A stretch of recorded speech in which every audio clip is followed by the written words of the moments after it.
إن الحمد لله نحمده ونستعينه ونستغفره ونؤمن به ونتوكل عليه ونعوذ بالله من شرور أنفسنا ومن سيئات أعمالنا من يهده الله فلا مضل له ومن يضلل فلا هادي له وأشهد أن لا إله إلا الله وأشهد أن محمدا عبده ورسوله أما بعد فإن خير الحديث كتاب الله وخير الهدي هدي محمد صلى الله عليه وسلم وشر الأمور محدثاتها وكل محدثة بدعة وكل بدعة ضلالة وكل ضلالة في النار.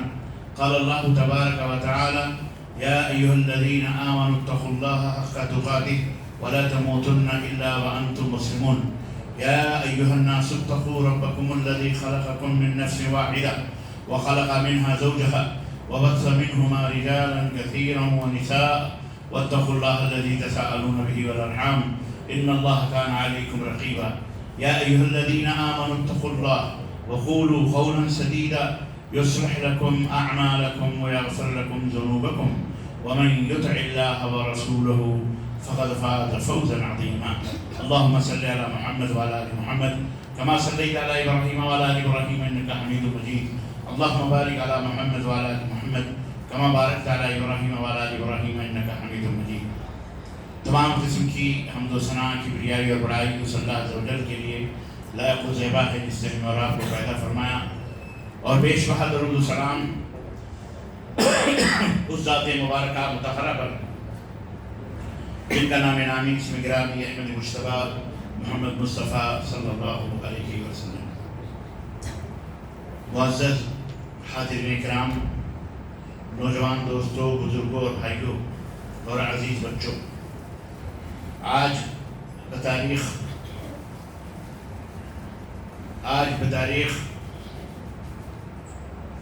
6 ربیع الثانی 1447 کے مطابق 27 ستمبر سن 2025 عیسوی کے اس اجتماع میں جو اہالیان راجم پیٹ، احباب راجم پیٹ نے مسجد عباد الرحمن کے اندر آندھرا پردیش کے اندر جو واقع ہے، بعد نماز مغرب اس نشست اور اس اجتماع کا انعقاد کیا ہے، میرے لیے بڑی خوشی اور مسرت اور باعث سعادت ہے کہ اس مجلس میں آپ کی خدمت میں قرآن کریم سے ماخوذ سورہ لقمان کے اندر حضرت لقمان علیہ السلام نے جو اپنے صاحبزادے کو نصیحت کی تھی، ان قیمتی زر و جواہر سے بھی زیادہ اہم اور ضروری اور چمکدار اور روشن باتیں جو حضرت لقمان علیہ السلام نے اپنے صاحبزادے کو کی تھیں، جسے اللہ عز و جل نے قرآن کریم کے اندر مزین فرمایا ہے، تحریر فرمایا ہے، اس کی اہمیت کا اندازہ آپ اسی بات سے لگا سکتے ہیں. میں آپ حضرات کی خدمت میں اسے رکھوں. کیوں؟ اس لیے کہ اسلام جو اللہ کا پسندیدہ دین ہے اور روز ازل ہی سے جس کی بنیاد رکھی گئی اور جسے جب سے انسان کی تخلیق اور اس کا وجود اس دنیا میں ہوا تب سے لے کر آج تک اس تمام انسانیت کا دین اسلام رہا ہے، اور یہی وہ دین ہے. یہ کوئی مذہب نہیں ہے، یہ دین اسلام مذہب نہیں ہے. یہ بات یاد رکھیے، مذہب میں اور دین میں فرق ہے. بہت سارے لوگ لا علمی کی وجہ سے، نہ جاننے کی وجہ سے عام طور پر یہ بات کہہ دیتے ہیں کہ جی مذہب اسلام، ہمارا مذہب اسلام ہے. ہمارا مذہب اسلام نہیں ہے، ہمارا دین اسلام ہے. کیونکہ مذہب اور دین میں فرق ہے. مذہب انسان بناتا ہے. مذہب کہتے ہیں اس راستے کو جس پر چلا جائے، چلنے کے راستے کو مذہب کہتے ہیں. اور مذہب چند لوگوں کا ہوتا ہے، انسان اپنے ذہن سے اس کو بناتا ہے. لیکن دین جو ہے یہ انسان نہیں بنا چاہتا. یہ انسان اسے ترتیب نہیں دیتا ہے، بلکہ دین اسلام جو ہے اسے اللہ عز و جل نے مرتب کیا ہے، اسے اللہ عز و جل نے بنایا ہے۔ تو مذہب میں اسی لیے اختلاف بھی پایا جاتا ہے، وہ ان کا مذہب، وہ ان کا مذہب، وہ ان کا مذہب، لیکن دین اسلام میں کوئی اختلاف نہیں پایا جاتا ہے۔ جو دین اسلام ہے، اذان کے کلمات جو آپ راجم پیٹ آپ کے اپنے آندھرا پردیش میں آپ دیتے ہیں، یہی تلنگانہ میں بھی ہے، یہی مہاراشٹر میں بھی ہے، یہی بہار میں بھی ہے، یہی یو پی میں بھی ہے، یہی دلی، یہی آگرہ، یہی مکہ، یہی مدینہ، یہی جرمن، یہی امریکہ، ہر جگہ ایک ہی آواز ہے، اس میں اختلاف نہیں ہے۔ اقامت میں کوئی اختلاف نہیں ہے، 5 وقت کی نمازیں پڑھتے ہیں، اس میں کوئی اختلاف نہیں ہے کہ امریکہ والے 3 وقت کی پڑھتے ہیں، مکے والے 4-5 وقت کی پڑھتے ہیں، بھارت والے 10 وقت کی پڑھتے ہیں، ایسا کچھ بھی نہیں ہے۔ تو دین جو ہے وہ اس میں اختلاف نہیں ہے، کیونکہ اللہ عز و جل نے اسے مرتب کیا ہے، اللہ تعالیٰ نے۔ البتہ مذاہب جو ہوتے ہیں مختلف ہوتے ہیں، ان کا مذہب، ان کا مذہب، ان کا مذہب، تو مذہب تو یہ کہنا کہ یہ دین اسلام مذہب ہے، یہ غلط ہے، مذہب نہیں ہے بلکہ یہ دین ہے۔ اسی لیے قرآن کریم میں بھی مذہب کے نام سے اس دین کو نہیں پکارا گیا، نہ نبی کریم صلی اللہ علیہ وسلم نے ہی حدیث میں اس کو مذہب کہا ہے، بلکہ اللہ رب العزت نے فرمایا الیوم اکملت لکم دینکم، اے لوگوں آج کے دن میں نے اپنے دین کو تمہارے لیے مکمل کر دیا ہے، واتممت علیکم نعمتی، اور میں نے اپنی نعمت کو تمہارے لیے پورا کر دیا ہے، ورضیت لکم الاسلام دینا، اور ہم نے دین اسلام کو بحیثیت دین اسلام کو میں نے پسند کیا ہے۔ تو اسلام کیا ہے؟ بولو، دین ہے۔ اسلام کیا ہے؟ دین ہے، مذہب نہیں ہے، مذہب نہیں۔ مذہب انسان کے بنائے ہوئے سوچ کو کہتے ہیں، فکر کو کہتے ہیں۔ اسی طرح سے اللہ رب العزت نے قرآن کریم میں ایک جگہ اور فرمایا ان الدین عند اللہ الاسلام، دین اگر کچھ ہے اچھا جو مضبوط اور پسندیدہ دین ہے اللہ کے نزدیک، وہ کون سا دین ہے؟ دین اسلام ہے۔ اسی طرح سے اللہ رب العزت تیسری جگہ ارشاد فرمایا قرآن کریم کے اندر، تیسری جگہ اللہ رب العزت نے فرمایا کہ سورہ بقرہ کے اندر کہ جس نے اسلام کے علاوہ کوئی اور دین پیش کیا، کوئی اور دین سمجھ کر کے اس کے اوپر عمل کر کے آیا، کیا ہے وہ آیت کریمہ؟ وَمَن يَبْتَغِ غَيْرَ الْإِسْلَامِ دِينًا فَلَن يُقْبَلَ مِنْهُ وَهُوَ فِي الْآخِرَةِ مِنَ الْخَاسِرِينَ۔ وَمَن يَبْتَغِ غَيْرَ، جو اسلام کے علاوہ جو کوئی اور دین خود بنا کر کے لے کے آئے گا، اللہ فرماتا ہے وہ دین اس کے منہ پہ مار دیا جائے، وہ دین اللہ کا دین نہیں ہے، وہ اس کا اپنا بنایا ہوا دین، وہ فی الآخرۃ من الخاسرین، اور آخرت میں گھاٹا اٹھانے والوں میں سے ہو جائے۔ تو اسلام ایک دین ہے جو اللہ رب العزت نے مرتب کیا ہے، اور یہ قیامت تک کے لیے اللہ نے پوری انسانیت کے لیے، انسان اور جناتوں کے لیے جسے اللہ نے اپنی عبادت کے لیے پیدا کیا ہے، ان کے لیے اس اسلام کو پسند فرمایا ہے۔ آج انشاءاللہ تعالی، اور اسلام کا تو بہرحال بڑا وسیع مفہوم ہے، لیکن اس کا خلاصہ 3 چیزوں میں، 3 چیزوں میں اس کا خلاصہ موجود ہے۔ عقیدہ نمبر 1، نمبر 2 اخلاق، اور نمبر 3 معاملات، لین دین۔ اگر آپ اسلام کو بہت زیادہ وسیع نہ کریں، ان 3 نقطوں کے اندر رکھیں، تو پورا اسلام جو مشتمل ہے جس اصول پر، جس قانون پر، وہ موٹی 3 چیزیں۔ عقیدہ، مطلب عقیدے کا، عقیدہ جو انسان اپنے دل کے اندر کسی چیز کے بارے میں رکھتا ہے، اللہ کے بارے میں، رسول کے بارے میں، قرآن کے بارے میں، آخرت کے بارے میں، فرشتوں کے بارے میں، جس کو ایمان کہتے ہیں، ایمان مفصل، ایمان مجمل۔ آمنت باللہ وملائکتہ وکتبہ ورسلہ والیوم الآخر والقدر خیرہ وشرہ۔ ایمان کے کتنے ارکان ہیں؟ بولو، 6 ارکان ہیں۔ اللہ پر ایمان لانا، اللہ کے فرشتوں پر ایمان لانا، اللہ کی نازل کی گئی کتابوں پر ایمان لانا، اللہ کے تمام رسولوں پر ایمان لانا، اور یوم آخرت، یعنی ایک دنیا فنشڈ ہو جائے گی، ختم ہو جائے گی، انتم دن لاسٹ ڈے ہوگا اس کا، اس پر ایمان لانا، حساب و کتاب، جنت و دوزخ، میدان محشر، وہ تمام سب اس کے اندر موجود ہیں، اور اچھی بری تقدیر پر ایمان لانا کہ یہ مقدر میں جو لکھا ہے وہی ہوگا، چاہے اچھا لکھا ہو یا برا، اللہ رب العزت نے لکھ دیا ہے۔ اور اسلام کے کتنے ارکان ہیں؟ اسلام کے 5 ارکان ہیں۔ اسلام کے کتنے ارکان ہیں؟ 5 ارکان ہیں۔ کلمہ توحید، کلمہ شہادت جس کو کہتے ہیں، اشہد ان لا الہ الا اللہ و اشہد ان محمد رسول اللہ، اور نمبر 2 اقام الصلاۃ، نماز قائم کرنا، زکوٰۃ ادا کرنا، ماہ رمضان کا روزہ رکھنا، اور نمبر 5 حج بیت اللہ، طاقت ہے تو کرنا۔ تو اسلام یہ ہے۔ تو اس اسلام کے خلاصے 3 چیزوں میں موجود۔ عقیدہ، آپ کا عقیدہ ٹھوس ہونا چاہیے، مضبوط ہونا چاہیے، پختہ ہونا چاہیے۔ اسلام نے عقیدے میں کوئی کمپرومائز کبھی کسی دور میں نہیں کیا ہے۔ عقیدہ خاص طور سے اس میں کوئی کمپرومائز نہیں ہے، نو کمپرومائز۔ عقیدے میں کوئی کمپرومائز نہیں، کوئی سمجھوتا نہیں ہے، کوئی سمجھوتا نہیں۔ نمبر 2 اخلاق، اخلاق جو ہے، سوری، نمبر 2 عمل، عقیدہ، اور نمبر 2 کیا ہونا چاہیے؟ عمل، عمل ہے۔ عقیدے کے مضبوط اور ٹھوس ہونے کے بعد نمبر آتا ہے عمل، اور نمبر 3 اخلاق و معاملات۔ نمبر 3 اخلاق، اور آپ کا اخلاق اچھا ہو، آپ کے معاملات اچھا ہو۔ اسلام انہی تینوں چیزوں کے اندر یوں سمجھیے کہ محصور ہے، رکھا ہوا ہے۔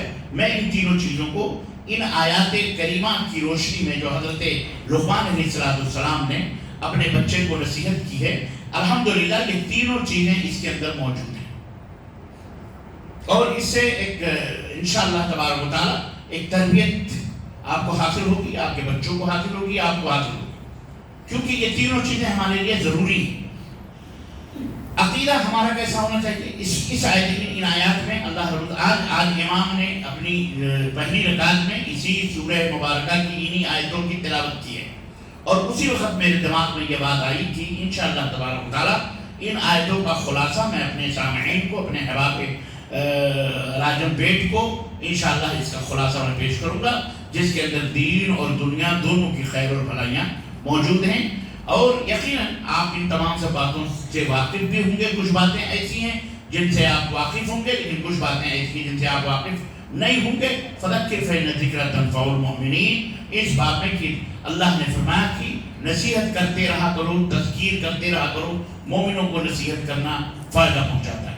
تو میرے عزیزوں، میرے دوستوں اور بھائیوں، اسلام کا بنیادی اسلام کی جو بنیادی تعلیم اور سب سے پہلی تعلیم ہے، سب سے پہلے جو اسلام ہم سے، آپ سے، پوری انسانیت سے، پوری دنیا کے لوگوں سے، اللہ اپنے بندوں سے جس بات کا مطالبہ کرتا ہے وہ بہت ہی واضح اور بہت ہی صاف ہے، اور اسلام کی خصوصیتوں میں سے ایک اعلیٰ خصوصیت، نمایاں خصوصیت ہے جو کسی دیگر مذاہب کے اندر موجود نہیں ہے، دوسرے دھرموں کے اندر موجود نہیں ہے۔ یہ صرف دین اسلام کی خصوصیت ہے کہ اس کے اندر یہ چیز موجود ہے، اور وہ ہے ایک اللہ کی عبادت کرنا، ایک اللہ کی عبادت، ایک معبود برحق کے سامنے اپنے سروں کو جھکانا، اسی کو مشکل کشا سمجھنا، اسی کو حاجت روا سمجھنا، اسی سے فریاد کرنا، اسی کے سامنے رونا، اسی کے سامنے گڑگڑانا، اسی کے سامنے دعوت پھیلانا، اسی سے بھیک مانگنا، اسی سے التجا کرنا، اسی سے فریاد کرنا، اسی سے استغاثہ کرنا، اسی سے مدد طلب کرنا، سب کچھ اللہ کے رسول صلی اللہ علیہ وسلم نے فرمایا کہ حتی النعال،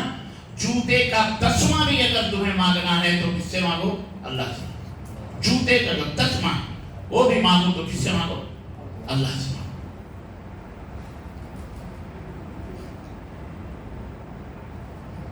کتنی بڑی بات ہے۔ تو اللہ رب العزت کو سمجھنا یہ بہت ضروری ہے۔ اللہ کی حقیقت تو کیا سمجھیں گے ہم، لیکن اللہ کا جو پاور ہے، اللہ کی جو طاقت ہے، ہمیں اسے سمجھنے کی ضرورت ہے کہ اللہ 7 آسمانوں کے اوپر ہے۔ اللہ کہاں ہے؟ 7 آسمانوں کے اوپر اپنے عرش پر موجود ہے اللہ تعالیٰ، وہاں مستوی ہے۔ کیسے ہے وہ ہم کو نہیں معلوم، البتہ اللہ نے خود قرآن کریم میں جو فرمایا کہ الرحمن علی العرش استوی، اللہ عرش پر مستوی ہے، اور اس کی شان یہ ہے کہ اتنی بلندی پر، اور عرش سب سے اونچا، سب سے بلند، عرش کے معنی تخت، اللہ کا جو تخت ہے، اللہ اس کے اوپر بلند ہے۔ کیسے ہے وہ ہم کو نہیں معلوم، اس کی شان اور اس کے عظمت کے جیسے لائق ہے کبریائی کے، اسی طرح سے اللہ وہاں ہے۔ اللہ ہم کو اس کے بارے میں سوال بھی کرنا، اس کے بارے میں قیاس کرنا، اس کے بارے میں یہ سوچنا کہ کتنا بڑا ہے، کیسا ہے، یہ تمام کی تمام سب چیزیں بدعت ہے۔ ہمیں سوچنے کا حکم ہی نہیں دیا۔ حضرت سیدنا امام مالک رحمۃ اللہ علیہ کے درس میں بہت سارے طلبہ بیٹھا کرتے تھے۔ ایک شخص نے آیا اور اس نے کہا کہ الرحمن علی العرش استویٰ، ایک تو اللہ عرش پر مستوی ہے تو کیسے؟ تو حضرت امام مالک نے فرمایا کہ الاستواء معلوم والکیف مجہول والسؤال عنہ بدعہ۔ استوا، اللہ کا جو لفظ استوا ہے کہ اللہ عرش پر موجود ہے، یہ معلوم ہے جیسا کہ اللہ نے خود فرمایا، لیکن وہ کیسے ہے مجہول ہے، ہم کو نہیں معلوم۔ اللہ نے بتایا نہ رسول نے بتایا، اور اس کے بارے میں سوال کرنا بدعت ہے۔ یہ آیت کریمہ جب اتری تو صحابہ نے بھی آمنا صدقنا کہا، انہوں نے سوال نہیں کیا، بدعت، اس لیے اس سلسلے میں ہم سوال نہیں کر سکتے۔ اور اگر تم سوال کرتے ہو اس کے اوپر مصر ہو فإنک مبتدع فاخرج، تم بدعتی ہو، تم یہاں سے نکل جاؤ، سوال نہیں کرنا اس کے اوپر۔ تو اللہ عرش پر ہے، یہ ایمان رکھنا، کیسے ہے یہ ہم کو نہیں معلوم، کیفیت کیا ہم کو نہیں معلوم۔ تو اللہ تبارک و تعالیٰ کے بارے میں یہ عقیدہ مضبوط ہونا چاہیے، ٹھوس ہونا چاہیے۔ یہ اور اس تعلق سے جتنے بھی عقیدے کہ اللہ ایک ہے، وہی عبادت و بندگی کی لائق ہے، اس کے ساتھ کسی کو شریک نہیں ٹھہرانا چاہیے، اسی سے مانگنا چاہیے، اسی کی عبادت کرنی چاہیے۔ وہی بات حضرت لقمان علیہ السلام نے اپنے بیٹے کو نصیحت کرتے ہوئے کی، اور رب نے لقمان کی فضیلت بیان کرتے ہوئے فرمایا وَلَقَدْ آتَيْنَا لُقْمَانَ الْحِكْمَةَ، ہم نے لقمان کو علم و حکمت عطا فرمایا۔ یہ حضرت لقمان نبی تھے، کون تھے یہ؟ نبی تھے۔ اللہ نے فرمایا کہ ہم نے ان کو حکمت عطا فرمائی تھی، انشکر للہ، اور حکمتوں میں سب سے بڑی حکمت کیا ہے؟ اللہ کے شکر گزار، اللہ کا شکر ادا کرو۔ لئن شکرتم لأزیدنکم، اگر تم اللہ کا شکر ادا کرو گے تو تمہیں اور اللہ عطا فرمائے گا۔ وَإِن كَفَرْتُمْ إِنَّ عَذَابِي لَشَدِيدٌ، اللہ نے فرمایا کہ اگر تم ناشکری کرو گے تو میری پکڑ اور میری گرفت بہت سخت ہے۔ تو ہر بندے کو چاہیے، حضرت لقمان کو اللہ نے فرمایا کہ تم اللہ کا شکر ادا کرو، تو ہر بندے کو چاہیے کہ وہ جہاں بھی ہے، جس حال میں بھی ہے، وہ ہمیشہ اللہ کا شکر ادا کرے کہ الحمدللہ اللہ نے جس حال میں رکھا، اللہ کا شکر ہے۔ وَمَنْ يَشْكُرْ فَإِنَّمَا يَشْكُرُ لِنَفْسِهِ، اور جو شکر ادا کرے گا اللہ کا، وہ خود اس کے لیے وہ شکریہ کا معاملہ اس کے لیے فائدہ مند ہوگا، اس کا فائدہ اسے ہوگا، اللہ کو اس کا فائدہ نہیں ہے کہ تم اللہ کا شکر ادا کرو تو اللہ کو بڑی، اللہ کا مرتبہ یا درجہ اللہ کا بلند ہوگا، ہرگز نہیں۔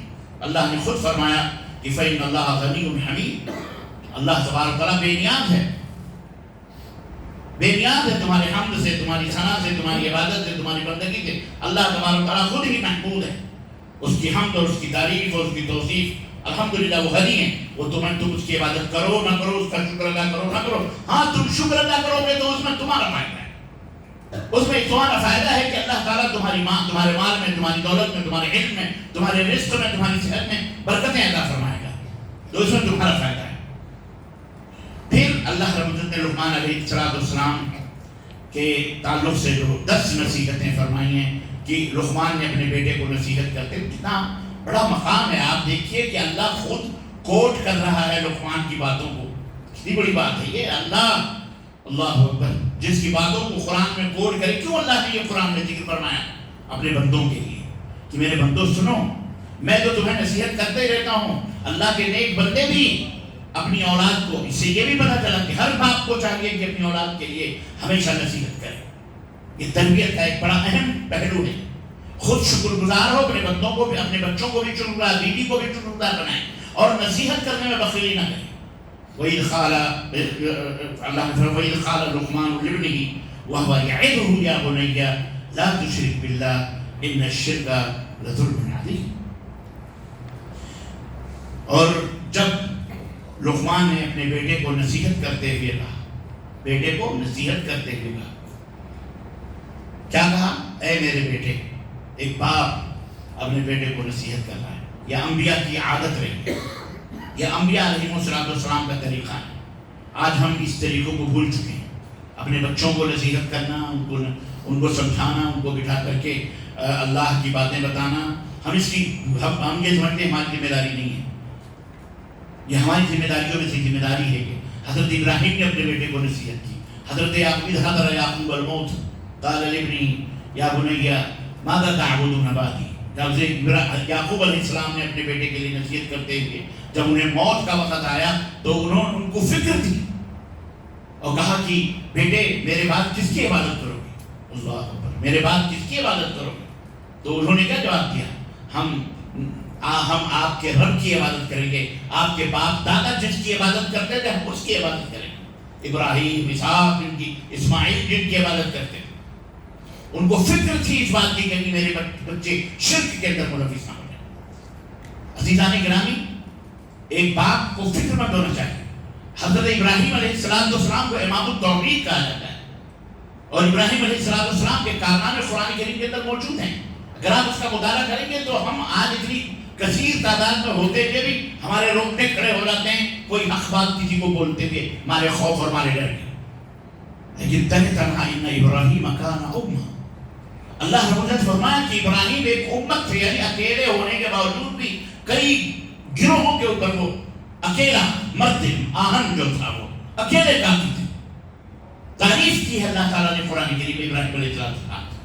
اکیلے انہوں نے بتوں کے سروں کو پاک کیا، اکیلے انہوں نے توحید کی دعوت دی، اکیلے انہوں نے آزمائشوں کا مقابلہ کیا. اللہ تعالیٰ کی طرف اکیلے انہوں نے کفار، ان مشرکین، ان کے باپ نے کہا تھا جمنت پتھروں سے مار مار کے تجھے ہلاک کر دیں گے، نکل جائے یہاں سے، ہمیں تم نصیحت کرنے آیا.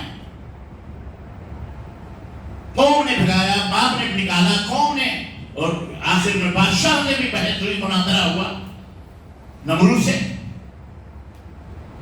آپ ان کے واقعات کو قرآن کریم کے اندر پڑھیے جو ایمان کو مضبوط بناتے ہیں، ٹھوس بناتے ہیں. ہم ذرا سی بات پر سردی، زبان، یہ وہ، اللہ کے ساتھ اللہ کی حقیقت کو ہم سمجھتے نہیں. شرک فوراً طور پر شرک کے اندر ملوث ہو جاتے ہیں. یہاں دھاگے باندھ دو، وہاں جھنڈیاں بنا دو، وہ تعویذ، وہ گنڈے، وہ جھاڑ، وہ پھونک، انہیں میں لگ جاتے ہیں. فلاں مولوی صاحب تعویذ دے دو، چھینک آ رہی ہے، فلاں مولوی صاحب زکام ہو گیا، دھاگا باندھ. آج کل تو یہ بھی شرک کے مظاہر میں سے ہمارے ملک کے اندر چلا ہوا ہے.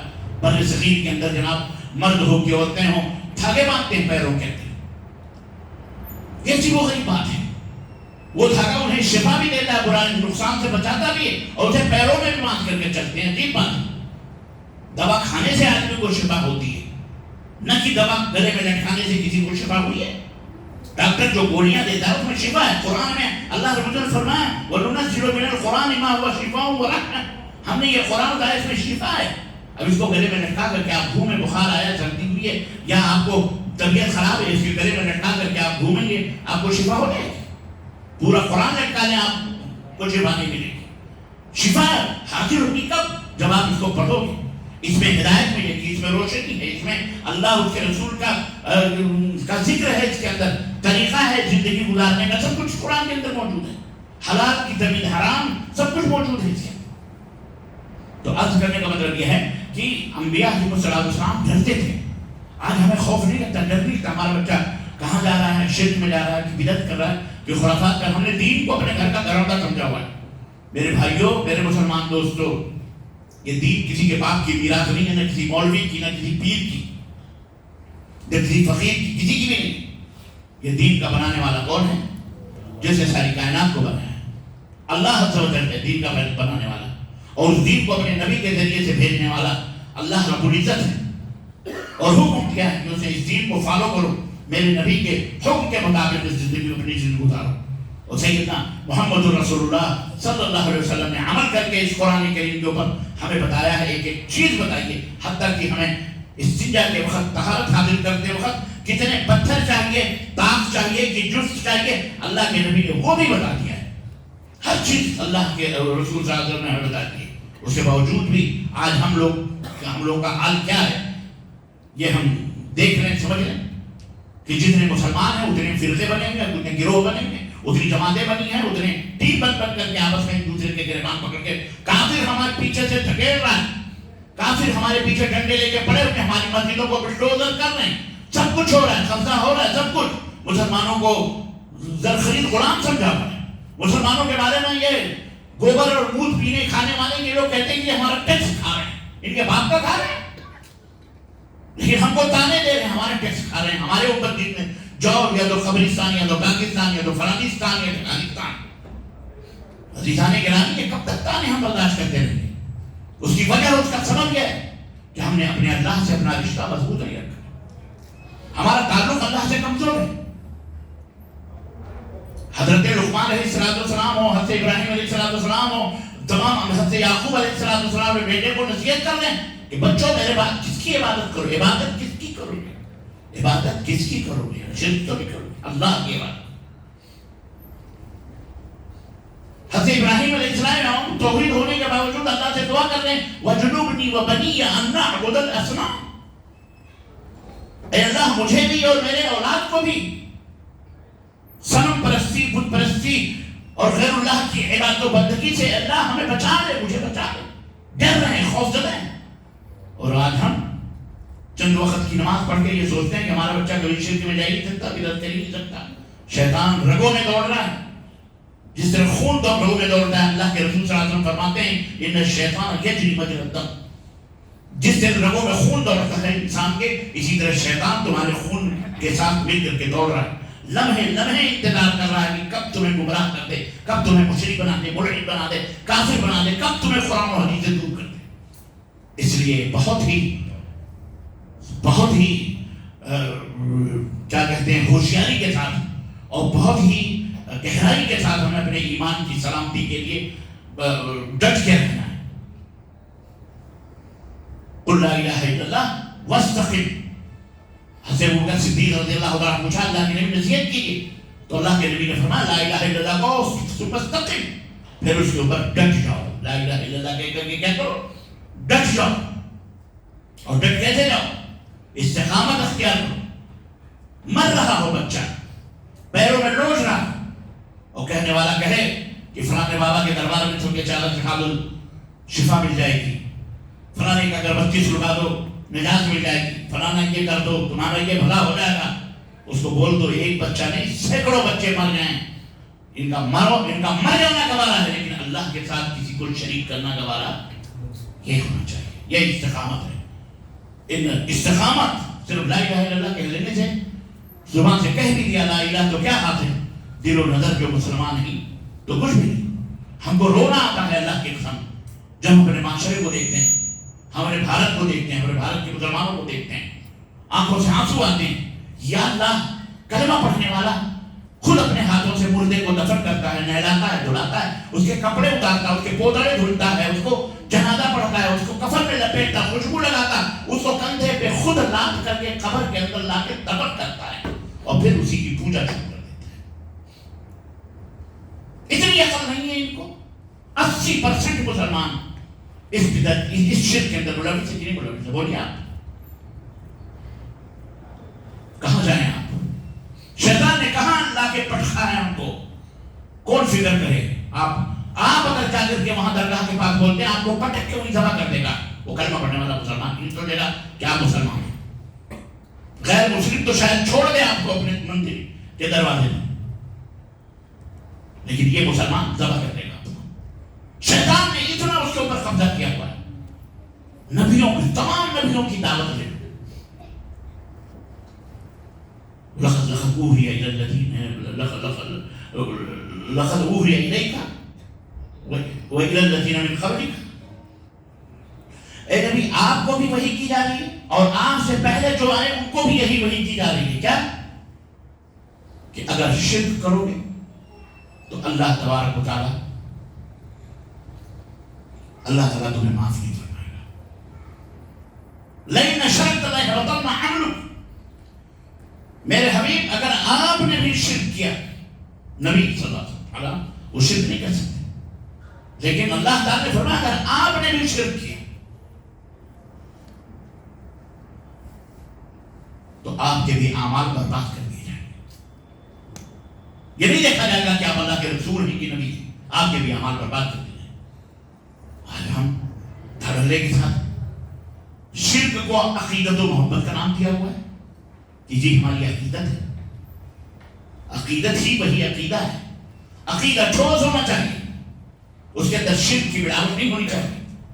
اللہ ہی بات کرنے والا, اللہ ہی صفائی, اللہ ہی مدد کرنے والا, اللہ ہی مددگار. اللہ کے سوا کوئی مددگار ہو سکتا ہے؟ بولو کوئی. شرک ہوگا اگر آپ نے اللہ کے سوا غیروں کو اپنی مدد کے لیے پکارا. کھلا کھلا دنیا کو یہ بتایا جائے کہ یا غوث یا خواجہ یا ولی یا پیر یا شہید یا رسول اللہ المدد لبیک یا حسین لبیک یا رسول اللہ, یہ تمام سب جملے شرکیاں, ان کا کہنے والا مشرک ہے. کتنے دھڑلے کے ساتھ آج ہو رہا ہے یہ, اور ہم ہیں خاموش تماشا انہیں دیکھ رہے ہیں. بولیں گے تو حضرت ناراض ہو جائیں گے, جھگڑا ہو جائے گا, فساد. کون سے مسلمانوں کی جھگڑا فساد کرو؟ دلیل سے بات کرو, قرآن سے بات کرو, حدیث سے بات کرو. عزیزان گرامی, بہرحال قابل افسوس بات ہے یہ. عبادت آپ کرتے رہو, لیکن اگر آپ نے اس کے ساتھ شرک کو ملایا ہے تو یاد رکھیے وہ عبادت اللہ تبارک تعالیٰ آپ کے منہ پہ مار دے گا. اللہ کے قابل قبول نہیں. اللہ رب العزت فرمایا قرآن کریم کے اندر, انہو من یشرک باللہ فقد حرم اللہ علیہ الجنہ ومأواہ النار وما للظالمین من انصار. جو شرک کی حالت میں مر گیا بغیر توبہ کے, اللہ نے اس کے اوپر جنت کو حرام کر دیا. جنت حرام, ومأواہ النار, اور اس کا ٹھکانہ جہنم. وما للظالمین من انصار, اور ان ظالموں کا ان مشرکوں کا کوئی قیامت کے دن مددگار نہیں ہوگا. پھر ہم کیوں شرک کرتے ہیں؟ کیوں شرک کرتے ہیں؟ وہ شیطان ہے جو زہر کو من و سلوہ کہہ کر کے ہم کو کھلا رہا ہے. شیطان ہے جو گندگیوں غلاظتوں کو مجموعہ اتر کہہ کر کے ہماری طرف پارسل کر رہا ہے, بھیج رہا ہے. وہ شیطان ہے. یاد رکھو اللہ کے رسول صلی اللہ علیہ وسلم فرمایا الدعاء هو العبادہ, پکارنا عبادت ہے. اللہ رب العزت پکارنا یعنی دعا کرنا, مانگنا کیا ہے؟ یہ عبادت ہے. آج ہم زندوں سے مردوں سے بہت سارے لوگ کنفیوز کر دیتے ہیں. اچھا اگر یہ بات ہے تو آپ اپنے بچے سے نہیں کہتے بیٹا مانگتے نہیں کہ ایک گلاس پانی دے دو, بیگم ایک گلاس چائے دے دو, آپ نہیں کہتے تو آپ بھی مشرک ہو گئے. اس طرح سے الو بناتے ہیں. کیا کرتے ہیں؟ الو بناتے ہیں. جانتا ہے وہ مولوی, لیکن مسخرہ پنی کرتا ہے. اس کی روٹی بچانے کے لیے وہ اس طرح سے ہیلے بہانے ڈھونڈتا ہے. اس کو پتا ہے کہ ہم اپنے بیوی سے چائے مانگ رہے ہیں, وہ اس بات کی طاقت رکھتی ہے کہ وہ چائے دے دے. گھر میں دودھ موجود ہے, چائے کی پتی موجود ہے, پانی موجود ہے, گیس موجود ہے, چولہا موجود ہے, پیالی موجود ہے, برتن موجود ہے, صحت مند ہے, تندرست ہے. وہ چائے مانگ رہے ہیں, جانتا ہے وہ مردود, لیکن آپ کو کنفیوز کر رہا ہے. اس سے بولو اچھا بیوی تو جانتی بیوی آئے گی. اب تمہارا کیا عقیدہ؟ اگر تم کہتے ہو یا غوث مجھے بیٹا دے دو, یا خواجہ غریب نواز اور کوئی دے دو, اے قبر والے ہم کو ہماری مصیبت دور کر دو, تو مگر قبر والا سنتا ہے تو کہتا ہے نہیں وسیلے سے ہم مانگتے ہیں اللہ کا. اچھا ایک بات اور بتاؤں میں آپ کو, کہتے ہیں ہم قبر والے سے تھوڑی مانگ رہے ہیں, ہم کہتے ہیں بابا آپ اللہ سے دعا کر دو. آپ غور کریں جس اللہ, آپ یہ سوچئے ذرا اللہ کتنا عظیم ہے, اس کی یہ گستاخی نہیں ہے.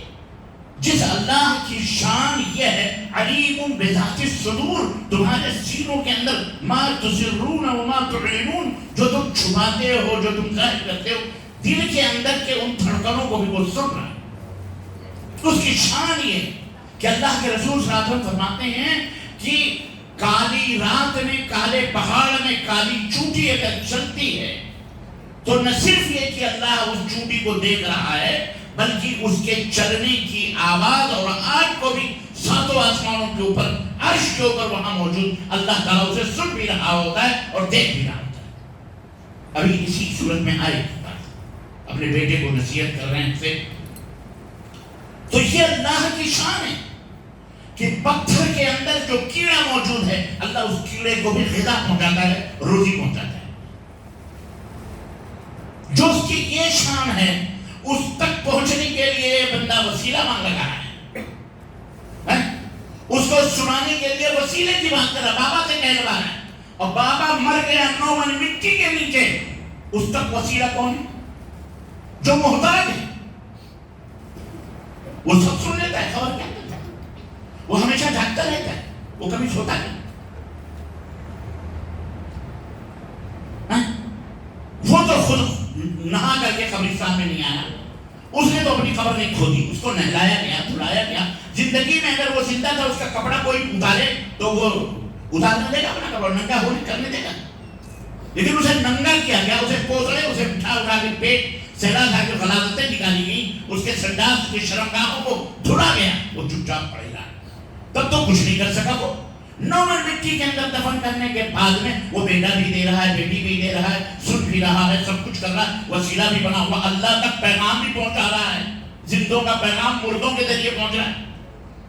اور جو ہمیشہ سے زندہ ہے وہ نہیں سن رہا ہماری آواز کو.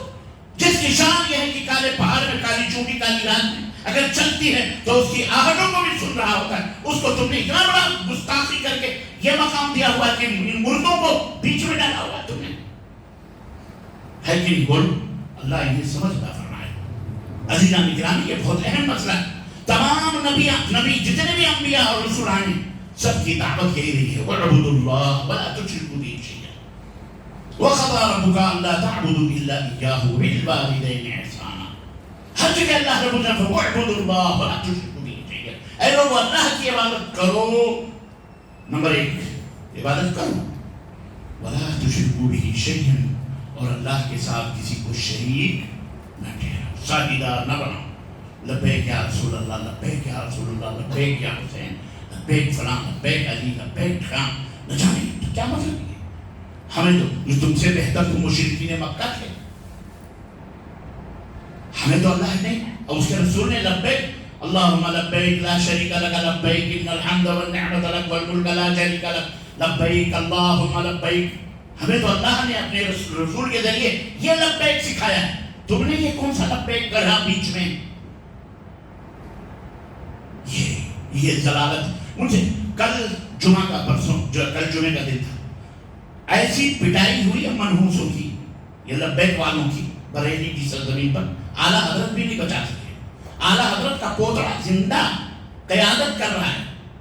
کس ٹیم کی؟ وہ جناب آئلہ محمد صلی اللہ علیہ وسلم. نبی صلی اللہ علیہ وسلم سے اگر محبت ہے، سچی محبت ہے اللہ کی قسم، اور واقعی اگر آپ سچے محب ہیں تو اپنی عبادتوں، اپنی زندگیوں کو رسول اللہ صلی اللہ علیہ وسلم کی سنت کے تابع داری.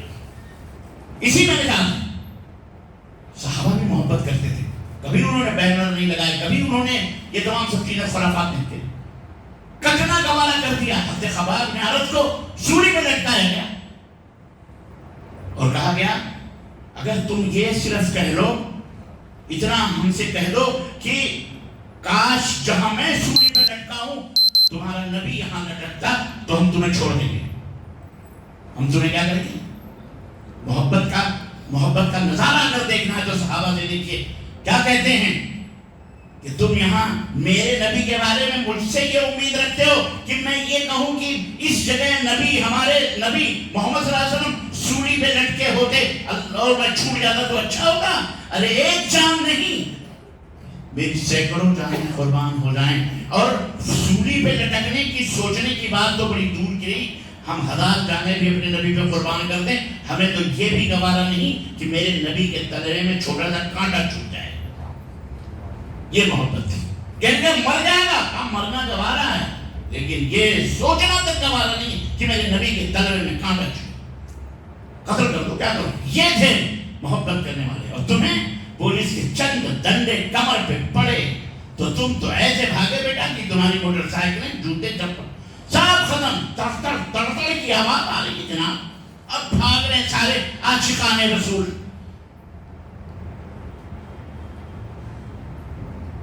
یہ محبت ہے. ڈٹ جاتے تم. ایک لاٹھی نہیں، پولیس کی کتنی لاٹھی ہوتی ہے. کتنی لاٹھی لاتے ہو؟ مارتے مارتے گر جاتے نا تم، دوسرا آتا، تیسرا آتا، چوتھا آتا، کتنی لاٹھیں گرتی، وہ مارتے مارتے تھک جاتے، ان کی لاٹھیں ٹوٹ جاتی، تم محبت کا مظاہرہ کرتے، رب کی قسم ہے، پھر وہ سمجھتے کہ واقعی محمد کوئی ہستی بھی ہے، کوئی ذات بھی ہے صلی اللہ علیہ وسلم۔ تم جیسے جھوٹے مکار اور عیار خرافات، بدعات اور شرک کے رسیا، سر سے لے کر پیر تک اللہ اور اس کے رسول کی مخالفت کرنے والے گستاخ، اور تم اپنے ہاتھوں میں بینر لے کے کرو آئی لو محمد صلی اللہ علیہ وسلم، جھوٹو، بینر کی کوئی ضرورت نہیں۔ اگر ہم محمد الرسول اللہ صلی اللہ علیہ وسلم سے سچی محبت کرتے ہیں تو آپ کی تعلیمات کا نمونہ مکمل طریقے سے ہم بن جائیں، چلتا پھرتا ہمارے معاملات، ہمارے اخلاق، سب کچھ نبی کریم صلی اللہ علیہ وسلم کے تابع ہو جائیں، پھر دیکھیے آپ، یہ ہے اسلام۔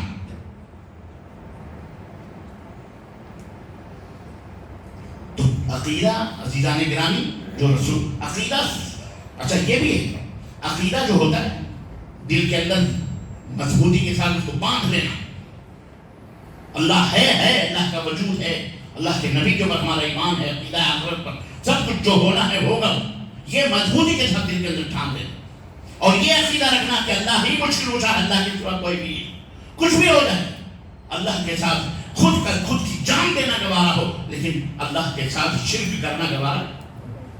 اللہ کے رسول صلی اللہ علیہ وسلم اپنے صحابہ کو اسی طرح سے مضبوط بنائیں گے، یا معاذ لا تشرک باللہ وَإِن قُتِلْتَ أَوْ حُرِّقْتَ۔ حضرت معاذ بن جبل کو نصیحت کرتے ہوئے اللہ کے نبی نے فرمایا، معاذ تیری ٹکا بوٹی ہو جائے، بوٹی تیرا قیمہ کر دیا جائے، تجھے آگ میں حرقتا جلا دیا جائے، یہ گوارا کر لینا، اللہ کے ساتھ کسی کو شرک کرنا گوارا، شریک کرنا گوارا نہ کرنا۔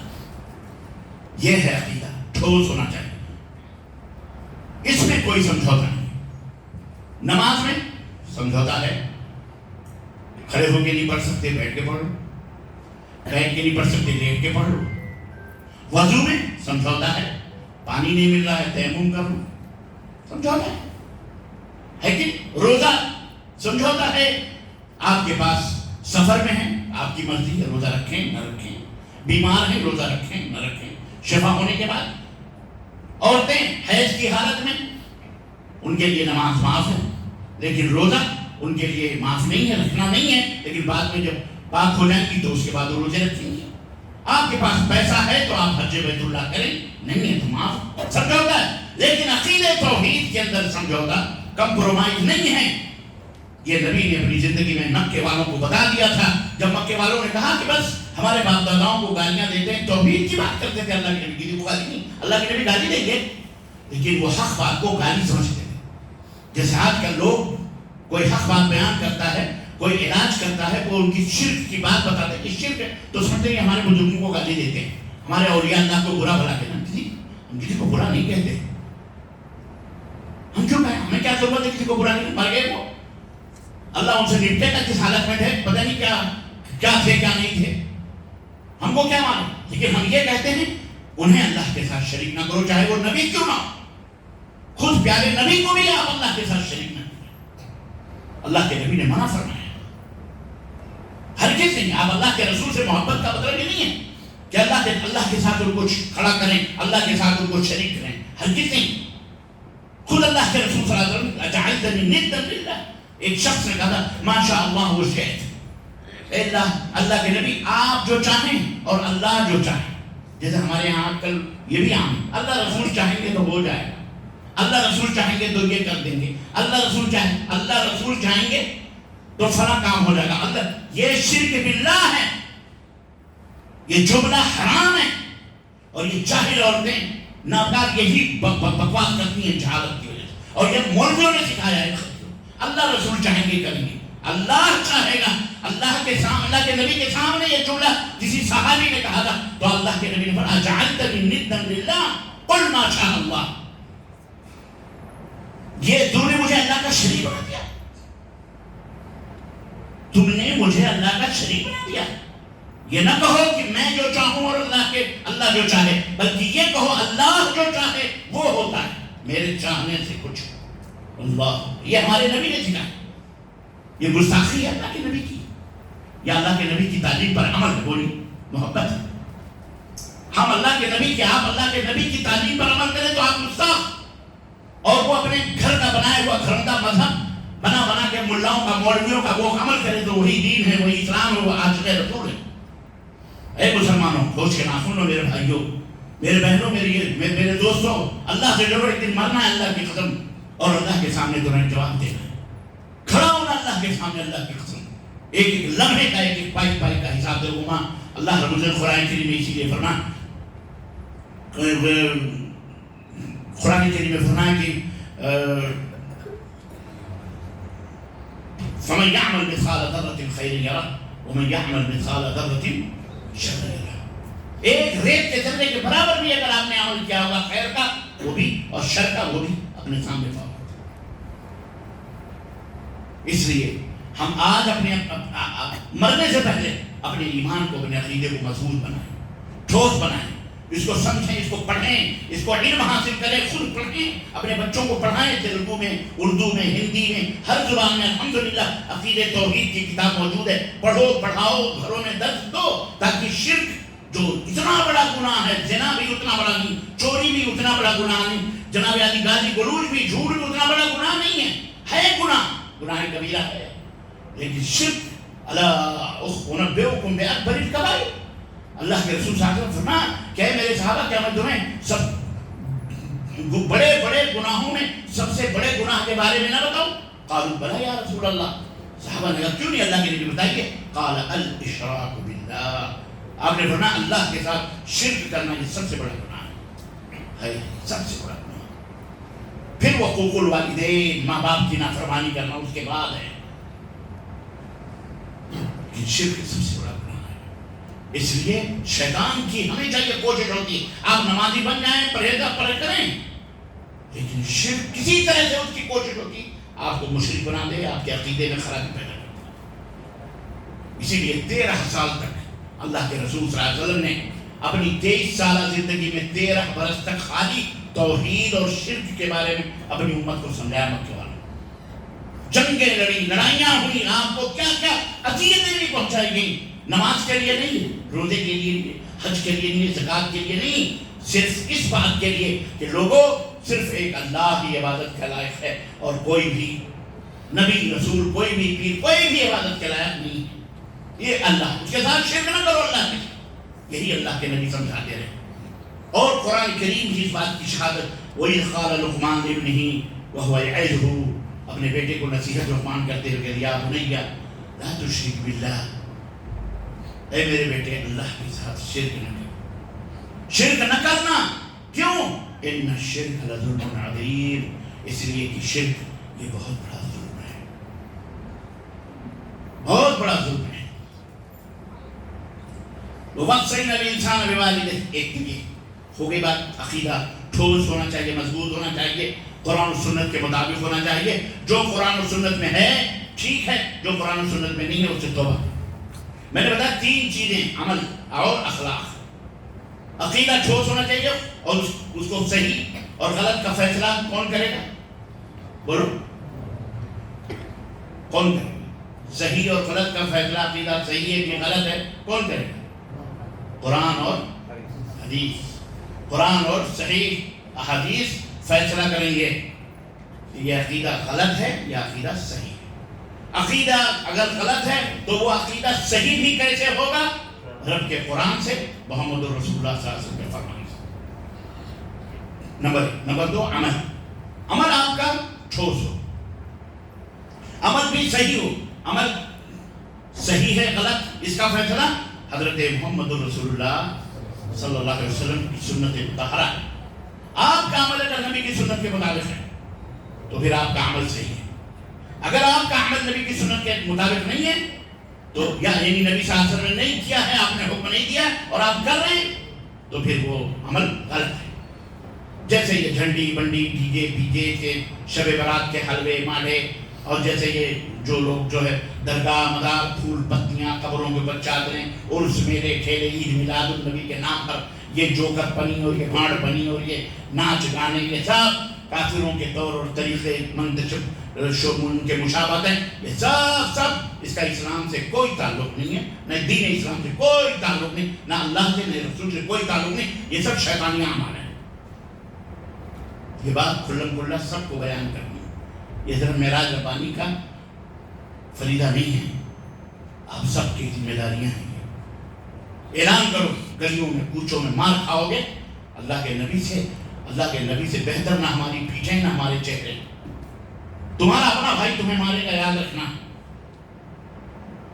شیطان اس کو اکسائے گا، سڑنا ورگلائے گا، اے وہابی آ گیا، وہابیوں کو توڑ دو، مروڑ دو، کثیری چلو کرتا۔ مولوی ان کے بیان کرتے ہیں کہ آڈیو ویڈیو کیسے نہیں بولتے ہیں، وہ کہتے ہیں خدا کا شکر ہے ہم ہندو ہیں وہابی نہیں۔ یہاں تک کہتے ہیں کہ ایک مولوی آج کا نکلا ہوا حشمتی، وہ کہتا ہے کہ میں شرابی ہوں، لوگوں وہابی نہیں ہوں۔ اس پہ کہتے ہیں سبحان اللہ، یہ مسلمان ہیں جنہیں دیکھ کے شرمائے۔ میرے بھائیوں، برا نہ لگے، جو آپریشن کرتا ہے نا ڈاکٹر، کاٹ پیٹ کرتا تمہارا دشمن نہیں ہوتا۔ ہم نہیں چاہتے کہ آپ جہنم میں جاؤ، نہ ہم چاہتے ہیں کہ ہم جہنم میں جائیں، ہم چاہتے ہیں ہم بھی جنت میں جائیں، آپ بھی جنت میں جائیں۔ المؤمن مرآۃ المؤمن، مومن کا آئینہ ہوتا ہے، ایک دوسرے کے عیبوں کو دیکھ کر انہیں کی اصلاح کرتا ہے۔ اگر ہمارے اندر برائی ہے تو ہم کو بتاؤ۔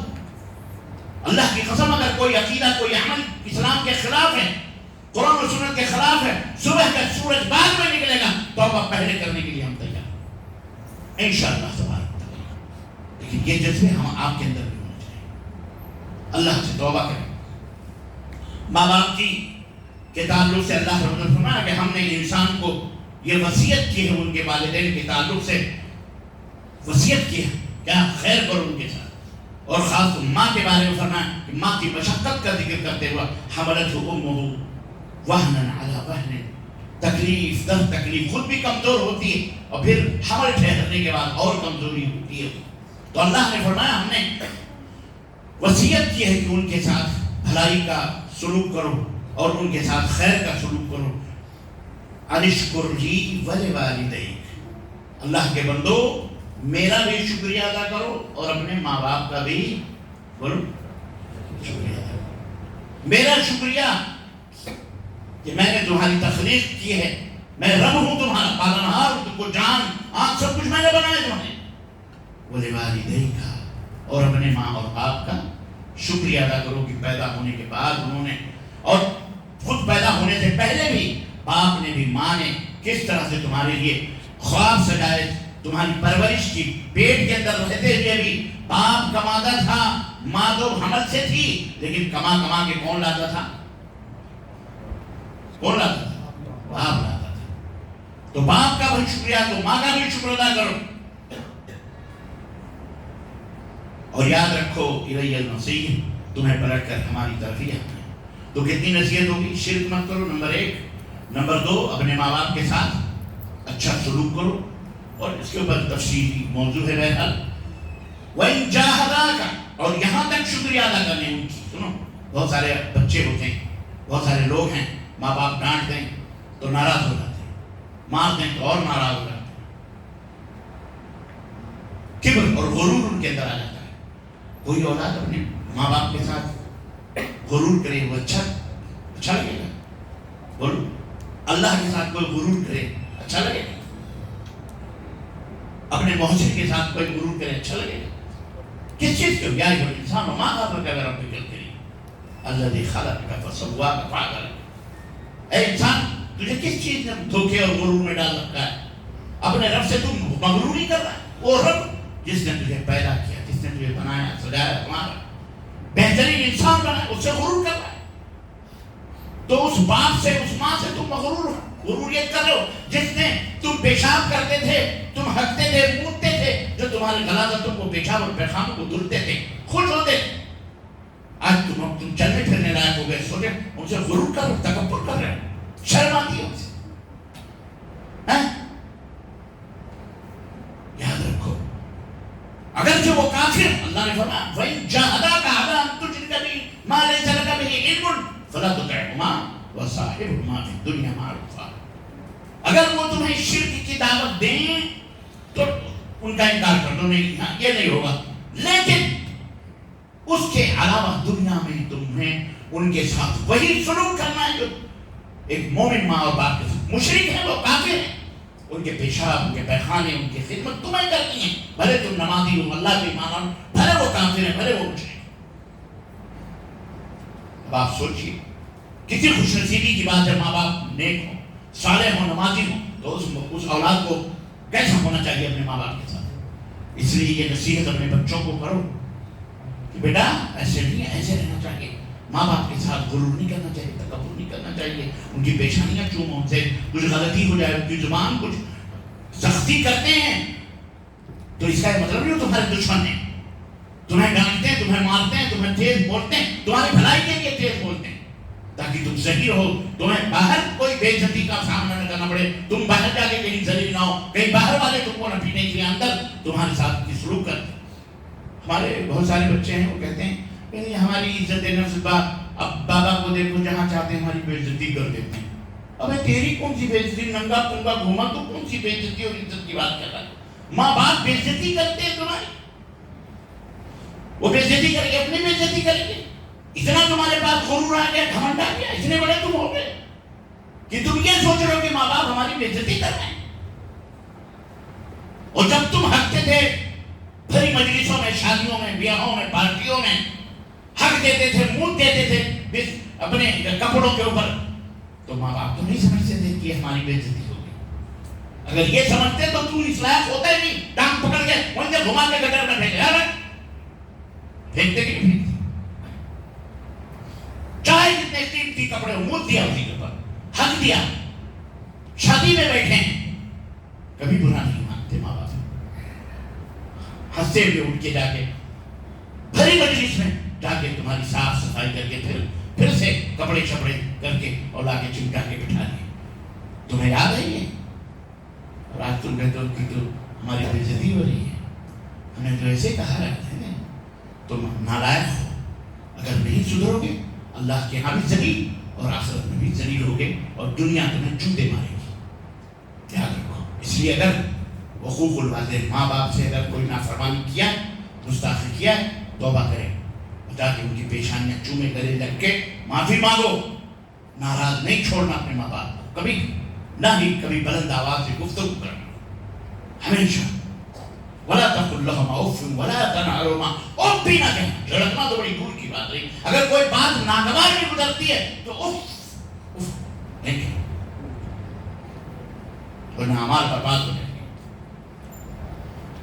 بہت سارے لوگ ماں کی دعا، ماں کا وہ صرف اماں 9 مہینے پیٹ میں رکھی ہیں، بس وہ 9 مہینے بھی کماتا کون ہے؟ بولو. ابھی تم پیٹ میں آئے ہو اور تمہاری فکر باپ کو پہلے لگ جاتی ہے.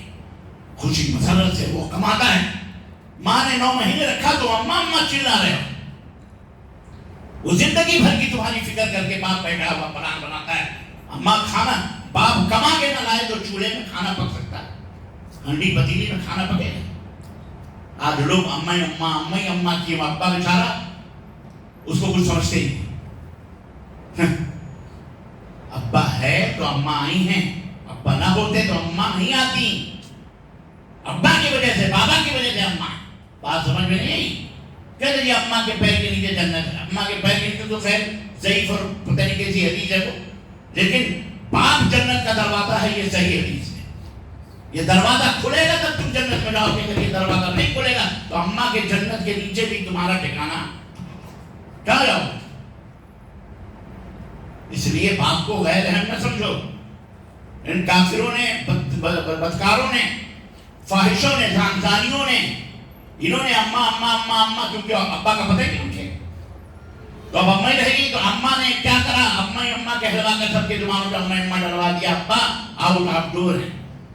یہ نہیں دیکھتے کہ دھوپ ہو، بارش ہو، گرمی ہو، سردی ہو، ٹھنڈی ہو، باپ ڈیوٹیاں کرتا ہے، لوگوں کے تانے برداشت کرتا ہے، محنتیں کرتا ہے، ہاتھ گاڑیاں کھینچتا ہے، ڈرائیونگ کرتا ہے، موت سے کھیلتا ہے.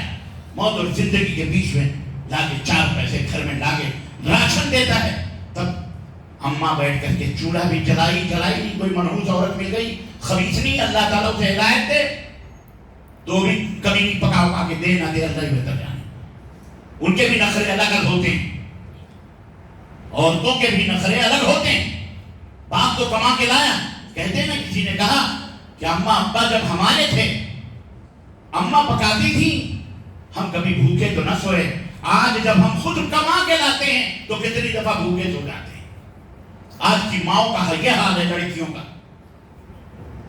کہ مغرور ہو چکی ہیں، ان کو یہ نہیں پتا اتنی چاہے ہیں کہ ہم جہنم میں جائیں گے جنت میں جائیں گے، جبکہ ان کو یہ ہونا چاہیے کہ شوہر کی نافرمانی کرتے ہوئے اگر کوئی شوہر ناراض ہوا اور وہ مر گئی، اور یا شوہر مر گیا ناراضگی میں، تو اس کا جہنم، اور وہ جنت میں نہیں جائے گی۔ یہ ہم اپنی بیٹیوں کو سمجھائیں کہ اللہ کے رسول صلی اللہ علیہ وسلم نے خاتون کو جاتے ہوئے فلانی کون ہو؟ کہا اللہ کے نبی میں فلاں۔ تمہارے شوہر زندہ ہیں؟ کہا ہاں۔ کہا فرما برداری کرتی ہو؟ کہا ہاں اللہ کے نبی کرتی ہوں۔ کہا یاد رکھو انہو جنتکی و جہنم، تمہارا شوہر ہی تمہاری جنت ہے اور تمہارا شوہر ہی تمہارے لیے جہنم ہے۔ آج اپنی بیٹیوں کو بھی یہ سمجھاؤ، سر نہ چڑھاؤ کہ اپنے شوہروں کی خدمت کرو، فرمانبرداری کرو۔ آپ پتہ نہیں کس مرحوم سے نے فتوے دے دیے کہ جناب لڑکی جو ہے ساس سسر کی خدمت نہیں کر سکتی، وہ نہ کرنا چاہے تو نہ کرے، ضروری کوئی نہیں ہے، واجب اور فرض نہیں ہے، اس کے اوپر صرف شوہر کی خدمت فرض ہے۔ واہ! اب آج کل پسری پڑی ہوئی ہیں عورتیں، پسر کے ویڈیو دکھا دی، دیکھو مولانا صاحب نے فرمایا، ایسے مولوی اللہ اسے ہدایت عطا فرمائے خبیث کو۔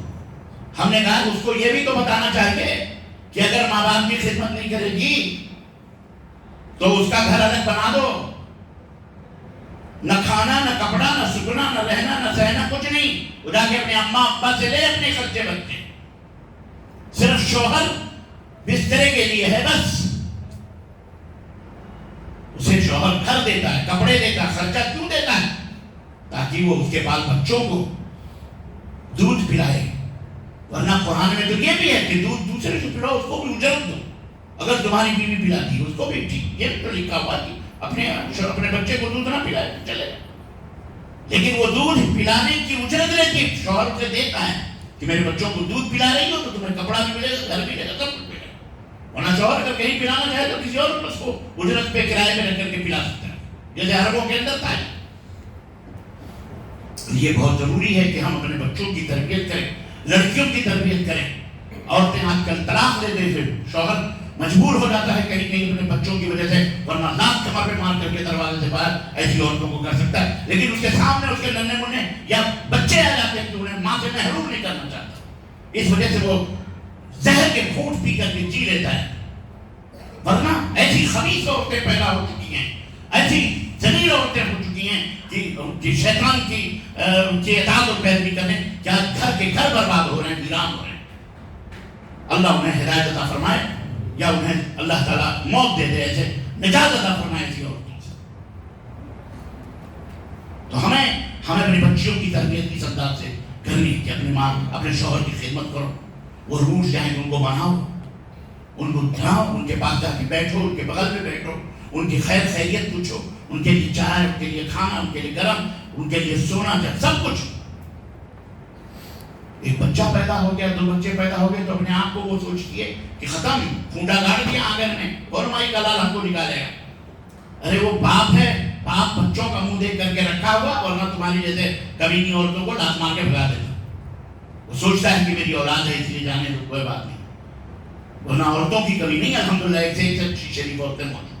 اسی لیے اسلام نے کہا 2 3 3 4 4 کرو، تاکہ ان کا غرور، یہ شیطان ہے، ان کے سروں پہ شیطان کھیلتا ہے عورتوں کے۔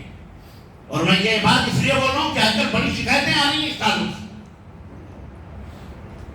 اور ہم نے انہوں سر کو چڑھا کر کے ہم نے ماں باپ کی خدمت نہ کریں، خاندان کی خدمت نہ کریں، ان کی نہ کریں، ان کی نہ کریں، فلاں نہ کریں، بدلے لیتی ہیں، صرف موبائل موبائل موبائل موبائل، سچ نہیں ہو رہی ہے، 24 گھنٹے شوہر آیا کچھ نہیں، کھانا نہیں، پانی نہیں، کما کیا؟ یہ عورتوں کا ہے معاملہ ہے بھائی، یہ بولو ہے کہ نہیں، میں تو فالتو بات تو نہیں کر رہا، سدھارو، سنبھالو، سختی کرو، ورنہ اولاد کی اولاد برباد ہو جائے گی۔ اللہ ہم سب کو ہدایت عطا فرمائے۔ عزیزان گرامی، اللہ نے کافر ماں باپ نے ان کی ساری اطاعت کا یہ حکم دیا، تو ایسے ماں باپ ہونے نہیں چاہیے، ایسے کھلنڈرے ماں باپ نہیں ہونے چاہیے۔ جو عورت مرد بچہ کہیں موبائل لے کے کھیل رہا ہے کود رہا ہے، میڈم کہیں اور موبائل لے کے لگی ہوئی ہیں، باپ باہر بیچارہ تاک دھنا روزی روٹی کے چکر میں پھنسا ہوا ہے، محترمہ موبائل لے کے ادھر بیٹھی ہیں، بچے الگ الگ بیٹھ کے گیم کھیل رہے، پتہ نہیں کیا کر رہے ہیں، کچھ پتہ لگتا نہیں۔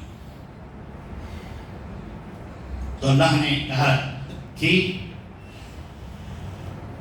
شرک اگر کرنے کا حکم دے رہے ہیں تو ان کی پیروی نہ کرو، اس کے علاوہ وہ صاحبہما فی الدنیا معروفہ، لیکن دنیا میں ان کے ساتھ خیر اور بھلائی کرو، واتبع سبیل من اناب الیہ، اور جو میرے مخلص اور نیک بندے ہیں، جو میری طرف تک متوجہ ہیں، ان کے راستوں کی اتباع اور پیروی کرو، ان کی صحبت اختیار کرو۔ اللہ اکبر، یہ آیت کریمہ، یہ صحابہ کرام کا مقام یہاں بتایا جا رہا ہے۔ صحابہ کرام، نبیوں کا مقام تو اپنی جگہ ہے، نبی یہاں صحابہ بھی، کہ وہ صحابہ، وہ لوگ جو میری طرف متوجہ ہیں، ان کا جو راستہ ہے ان راستوں کے اوپر چلو، ان کا جو طریقہ حیات اور زندگی ہے اس طریقے پر چلو، نیک لوگوں کی طریقے پر چلو۔ ثم الی مرجعکم فانبئکم بما کنتم تعملون، پھر ایک دن پلٹ کر تمہیں ہمارے ہی پاس آنا ہے، پھر ہم تمہیں تمہارے اعمال کے بارے میں خبر کریں گے کہ تم نے کیا اچھا کیا ہے اور کیا برا کیا ہے۔